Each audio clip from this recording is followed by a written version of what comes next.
आपल्या भारत देशात कित्येक खेळांचा उगम झाला आहे। या खेळांच्या जन्म घेण्यामागे आणखी बरीच कारणं असतील नसतील, पण एक महत्त्वाचं कारण असेल आणि ते म्हणजे शारीरिक व्यायाम तसेच शरीराची हालचाल होणं आवश्यक आहे। आणि ते या मैदानी खेळांच्या माध्यमातून होत असल्यामुळे या खेळांना फार महत्त्व असायचं। धावत युग आला आणि मधोमध पडताना दिसू लागली। युवा पिढी हातात मोबाईल घेऊन तासनतास घरात एकाच ठिकाणी बसू लागली। याचे दुष्परिणाम सुद्धा लगेच दिसायला लागले। मुलांचा मेंदू दगड झाला आणि शरीर अस्ताव्यस्त वाढत गेलं।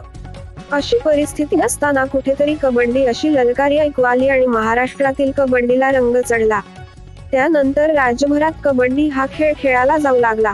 पुढे कबड्डीच्या प्रचार आणि प्रसार करिता अपार कष्ट आणि मेहनत घेतल्या गेलेल्या या खेळाने देशाच्या सीमा ओलांडल्या।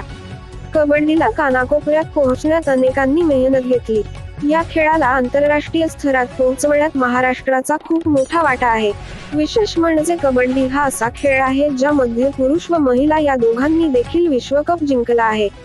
गेल्या काही वर्षांमध्ये प्रो कबड्डी सामन्यामुळे या खेळाने एक संजीवनी मिळाली आहे।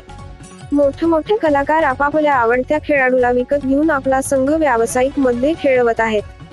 हे आपण प्रत्यक्षात किंवा टीव्ही वर पाहत आलो।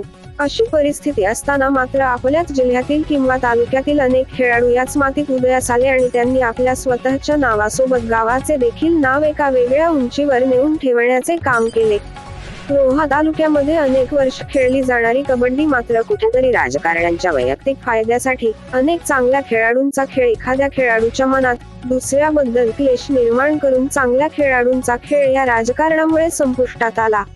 या सगळ्याला अपवाद म्हणून लोठखुर्द गावचा कुमार राज ज्ञानेश्वर मोरे याने घरची परिस्थिती बेताची असताना देखील मात्र गावातील संघात स्थान न मिळाल्यामुळे जय बजरंग रोहा या संघातून प्रतिनिधित्व करण्याचा निर्णय घेतला आणि आज अनेक वर्ष राज हा जय बजरंग रोहा संघाचे प्रतिनिधित्व करत असताना चमकला गेला। राज मोरे याने स्वतःच्या मनगटाच्या बळावर जिद्द आणि चिकाटीने आपला खेळ प्रदर्शित केला। यामागे राज याने घेतलेली मेहनत, त्याच्या आई वडिलांनी, भाऊ बहिणीने केलेला सपोर्ट आणि त्यांचे आशीर्वाद यावेळी राज याच्या कामी आले आणि येणाऱ्या 8 जानेवारी 2025 पासून उत्तराखंड होणाऱ्या 50व्या कुमारगट राष्ट्रीय अजिंक्यपद स्पर्धेकरिता जय बजरंग रोहा कुमारगट संघाचा अष्टपैलू खेळाडू व रायगड कुमारगट कबड्डी संघाचा कर्णधार रोहामधील लोठखुर्द गावचा कुमार राज ज्ञानेश्वर मोरे याची महाराष्ट्राच्या कुमारगट संघात निवड झाली असून त्याचे सर्वत्र कौतुक होत आहे।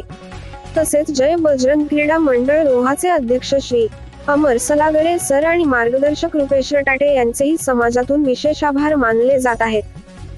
अशा प्रकारच्या नवनवीन व्हिडिओ आणि चालू घडामोडी पाहण्यासाठी TV7 मराठी महाराष्ट्र न्यूज या चॅनेलला लाईक, शेअर आणि सबस्क्राईब करा।